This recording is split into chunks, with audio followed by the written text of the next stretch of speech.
السلام جی علیکم ورحمۃ اللہ وبرکاتہ۔ وعلیکم السلام ورحمۃ اللہ وبرکاتہ۔ جی وینسڈے جب اسٹریم ہوا تو میں کمنٹ میں پوچھی تھی کہ ولی کا راضی ہونا ضروری ہے جو بولے تھے، تو اس میں آپ بولے تھے کہ ننیال والے کوئی بھی نہیں رہیں گے، ددیال والے رہیں گے۔ تو ددیال والے میں سے بھی میرے چاچا نہیں ہے اور میرے والد وہی بھی نہیں ہے، بھائی بھی نہیں ہے، تو ولی کون بن سکتے ہیں اس حال میں؟ وہ پوچھنا تھا مجھے۔ آپ یہ بتائیے کون ہے وہ بتائیے۔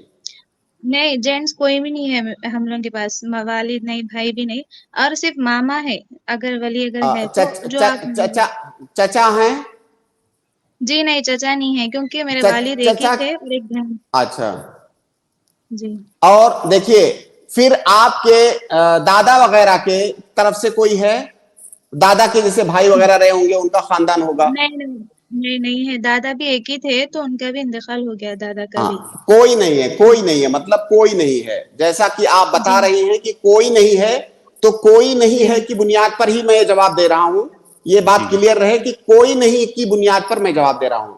اللہ کے نبی صلی اللہ علیہ وسلم کی حدیث ہے کہ السلطان ولی من لا ولی لہ، کہ جس کا کوئی ولی نہیں ہے اس کا ولی سلطان ہوگا۔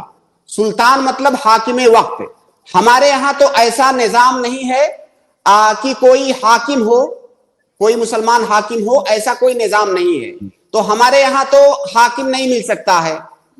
ایسی صورت میں اگر آپ کے یہاں دارالقضاء کا انتظام ہو تو قاضی آپ کا ولی ہو سکتا ہے۔ آپ کے ہاں گاؤں وغیرہ میں، شہر میں کوئی تنظیم ہو، اس کا کوئی رئیس ہو جو مسلمانوں کے معاملات دیکھتا ہو، وہ ولی ہو سکتا ہے۔ اگر خاندان میں اور کوئی بڑا ہو وہ ولی ہو سکتا ہے۔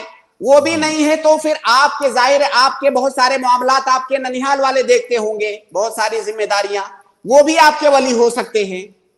جب کوئی نہیں ہے تو آپ کے ننیھال میں سے کوئی بڑا بزرگ آپ کا ولی بن کے آپ کی شادی کرا سکتا ہے۔ لیکن یہ جی میں پھر ریپیٹ کر دوں کہ یہ میں اس بنیاد پر یہ جواب ہے کہ آپ کا اپنے خاندان کی طرف سے کوئی ولی نہیں ہے جب تک